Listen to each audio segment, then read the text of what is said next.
Alors, dis-moi Lucas, donc c'est grâce à toi que j'ai pu réaliser donc, ma digicard. Donc parle-nous un peu de toi, parle-nous de ce que tu fais et voilà, dis-moi ce que tu fais un peu dans ton activité. Alors ce que je fais des digicards. Comment c'est venu? En fait, c'est venu avec le principe des QR codes, tout ça. C'est devenu assez populaire et c'est très compliqué, etc. Et on n'a pas envie de lire les notices et je me suis dit, il faut faire quelque chose là-dessus. Le domaine du B2B, des entreprises, c'est assez compliqué. Donc là, en fait, du coup, je me suis dit, là, je vais contacter un public beaucoup plus proche de moi. Et j'ai pensé notamment aux petits entrepreneurs qui utilisent des cartes de visite aux commerciaux, etc. et même à des candidats. D'accord. Et donc du coup après j'ai eu l'idée de créer les digicards. Et les digicards c'est quoi du coup? C'est ce que tu as dans les mains. C'est une carte de visite avec un logo personnalisé, un design personnalisé et un QR code.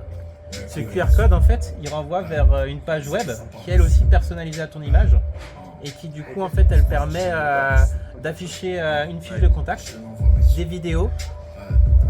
Ces vidéos, en fait, elles vont te permettre d'expliquer ton activité, de donner un gage de confiance et de professionnalisme à tes prospects. Tu retrouveras également le portfolio pour montrer tes expériences passées, etc. Pour ainsi afficher ton travail, la qualité de ton travail. Et tu peux également retrouver d'autres informations comme du texte, de l'audio, etc. Personnalisé à ta demande pour expliquer ton activité. Et maintenant Lucas, dis-moi, donc, avec une digicard, ça se passe comment? Donc je la passe à une personne et je touche qu'un seul prospect, comme tu l'as dit, ou bien comment ça se passe? Du coup, en fait, quand tu donnes ta digicard à quelqu'un, l'avantage c'est que c'est sur le numérique.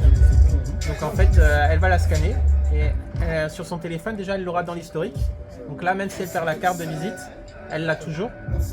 Et après, ce qui est pratique, c'est qu'elle peut partager le lien à tous ses amis, etc. Donc ton prospect, il peut partager à tout son entourage. D'accord. S'il sait que par exemple son entourage a besoin, pour toi le cas d'un modèle ou d'un speaker ou d'un promoteur événementiel, et il va pouvoir le partager à tout son entourage. Ça va permettre de maîtriser le bouche à oreille. C'est-à-dire que là, la communication, c'est vraiment toi qui l'auras ficelé du début à la fin. Et c'est pas juste, regarde, c'est un super promoteur événementiel, c'est, regarde sa fiche internet. Et là-dessus, il va pouvoir voir les vidéos qui vont être gages de qualité, etc. Pour présenter ton activité. C'est parfait. En tout cas, merci de m'avoir réalisé ma première digicard. Et puis les amis, je vous invite donc à follow sur Instagram, Digicard France. Je vous fais des cartes super stylées, regardez le logo que tu m'as fait. Il est magnifique, moi je kiffe à mort. Puis ça là, c'est super simple. Vous le prenez en soirée, tenez, vous le donnez aux gens. Il n'y a pas besoin de parler 15 minutes avec pour parler de votre activité, tout ça. C'est rapide. Et puis la personne, quand elle verra votre Digicard 3, 4 mois ou 5 mois après, elle se souviendra de vous parce qu'il y aura un visuel de vous, elle se souviendra de votre tête. Donc du coup, merci Lucas. C'était Digicard en coopération avec Spark. Puis voilà, on se retrouve très vite.